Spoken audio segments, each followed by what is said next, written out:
Bilang kabanatang 16, nagrebelde si Kora at ang kanyang mga kasama. Ngayon nagrebelde kay Moises si Kora na anak ni Izar, na angkan ni Kohat na anak ni Levi.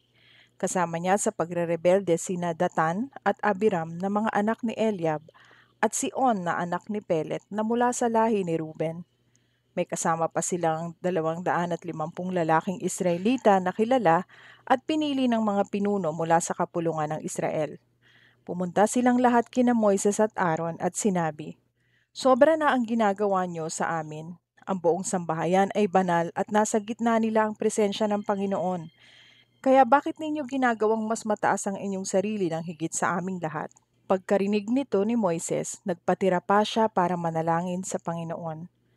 Pagkatapos sinabi niya kay Kora at sa lahat ng kanyang tagasunod, "Bukas ng umaga, ipapahayag ng Panginoon kung sino ang totoong pinili na maglingkod sa Kanya bilang mga pari, dahil palalapitin niya sa Kanyang presensya ang Kanyang pinili. Kaya ganito ang inyong gagawin bukas. Kumuha kayo ng lalagyan ng insenso at lagyan ninyo ito ng baga at insenso at dalhin sa presensya ng Panginoon. Pagkatapos makikita natin kung sino ang pinili ng Panginoon na maglingkod sa Kanya. Kayong mga Levita ang sumusobra na ang mga ginagawa." Sinabi pa ni Moises kay Kora, "Pakinggan ninyo ito, kayong mga Levita. Hindi pa ba sapat sa inyo na sa buong mamamayan ng Israel, kayo ang pinili ng Diyos ng Israel na makalapit sa kanyang presensya para maglingkod sa kanyang tolda at para maglingkod para sa sambayanan? Pinili niya kayo at ang iba pang mga Levita para makalapit sa kanyang presensya. At ngayon gusto pa ninyong maging pari? Sino ba si Aaron para pagreklamuhan ninyo? Sa ginagawa ninyong iyan, ang Panginoon ang inyong kinakalaban." Pagkatapos ipinatawag ni Moises sina Datan at Abiram na mga anak ni Eliab. Pero sinabi nila, "Hindi kami pupunta. Hindi pa ba sapat na kinuha mo kami sa Ehipto na maganda at masaganang lupain para patayin lang kami rito sa ilang? At ngayon gusto mo pang maghari sa amin?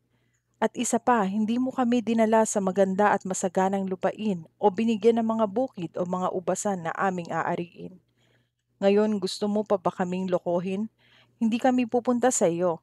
Nagalit si Moises at sinabi niya sa Panginoon, "Huwag po ninyong tatanggapin ang kanilang mga handog. Hindi ako nagkasala sa sino man sa kanila. Wala akong kinuha sa kanila kahit isang asno." Sinabi ni Moises kay Kora, "Bukas, ikaw at ang iyong mga tagasunod ay pupunta sa presensya ng Panginoon sa toldang tipanan at pupunta rin doon si Aaron. Ang 250 na mga tagasunod mo ay pagdalhin mo ng tig-iisang lalagyan ng insenso. Palagyan mo ito ng insenso at ihandog sa Panginoon. Kayo ni Aaron ay magdadala rin ng lalagyan ng insenso." Kaya kumuha ang bawat isa ng kanya-kanyang lalagyan ng insenso at nilagyan ng baga at insenso. At tumayo sila kasama nina Moises at Aaron sa pintuan ng toldang tipanan. Nang magtipon na si Kora at ang mga tagasunod niya sa harapan ni Moises at ni Aaron, doon sa pintuan ng toldang tipanan, nagpakita ang makapangyarihang presensya ng Panginoon sa buong kapulungan. Sinabi ng Panginoon kina Moises at Aaron, "Lumayo kayo sa mga taong ito para mapatay ko sila agad." Pero nagpatira pa sina Moises at Aaron at sinabi, "O Diyos na pinanggagalingan ng buhay ng lahat ng tao, magagalit po ba kayo sa buong kapulungan kahit isang tao lang ang nagkasala?" Sinabi ng Panginoon kay Moises, "Sabihin mo sa mga mamamayan na lumayo sila sa tolda ni Kora, Datan at ni Abiram." Pinuntahan ni Moises si Datan at si Abiram at sumunod sa kanya ang mga tagapamahala ng Israel. Pagkatapos sinabi niya sa mga mamamayan, "Lumayo kayo sa mga tolda ng masasamang taong ito. Huwag kayong hahawak ng kahit anong pag-aari nila, dahil kapag ginawa ninyo ito, parurusahan kayong kasama nila dahil sa lahat ng kasalanan nila." Kaya lumayo ang mga tao sa mga tolda ni Kora, Datan at Abiram. Lumabas sina Datan at Abiram at tumayo sa pintuan ng kanilang mga tolda kasama ng kanilang mga asawa at anak.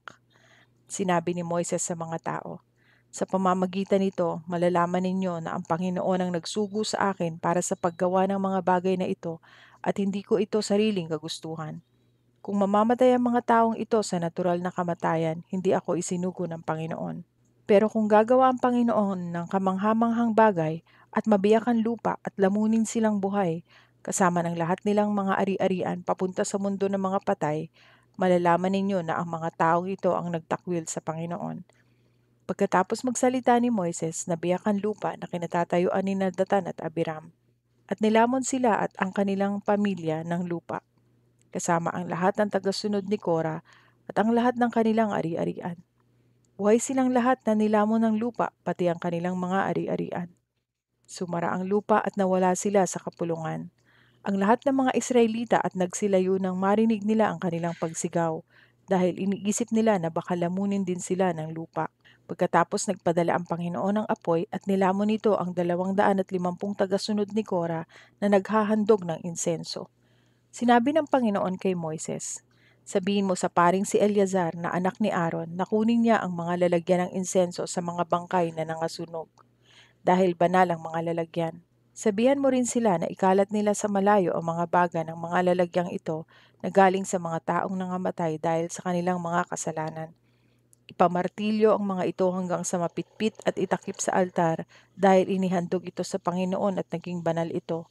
Ang takip na ito sa altar ay magiging isang babala para sa mga Israelita." Kaya ayon sa iniutos ng Panginoon sa pamamagitan ni Moises, ipinakuha ng paring si Eleazar ang mga tansong lalagyan ng insenso na dinala ng mga taong nangasunog at minartilyo niya ito upang itakip sa altar.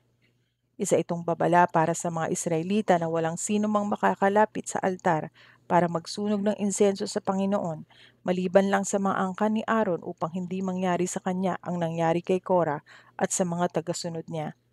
Pero nang sumunod na araw, nagreklamo na naman ang buong mamamayang Israelita kina Moises at Aaron. Sinabi nila, "Pinatay ninyo ang mga mamamayan ng Panginoon." Habang nagkakaisa silang nagrereklamo kina Moises at Aaron, lumingon sila sa toldang tipanan at nakita nila na biglang bumalot ang ulap sa tolda at ipinakita ng Panginoon ang kanyang makapangyarihang presensya.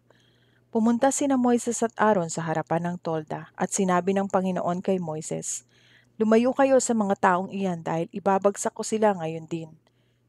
Nagpatira pa ang dalawa. Pagkatapos sinabi ni Moises kay Aaron, "Kunin mo ang lalagyan mo ng insenso at lagyan ito ng insenso at baga galing sa altar. At magmadali kang pumunta sa mga mamamayan at maghandog ka sa Panginoon para mapatawad ang kanilang mga kasalanan.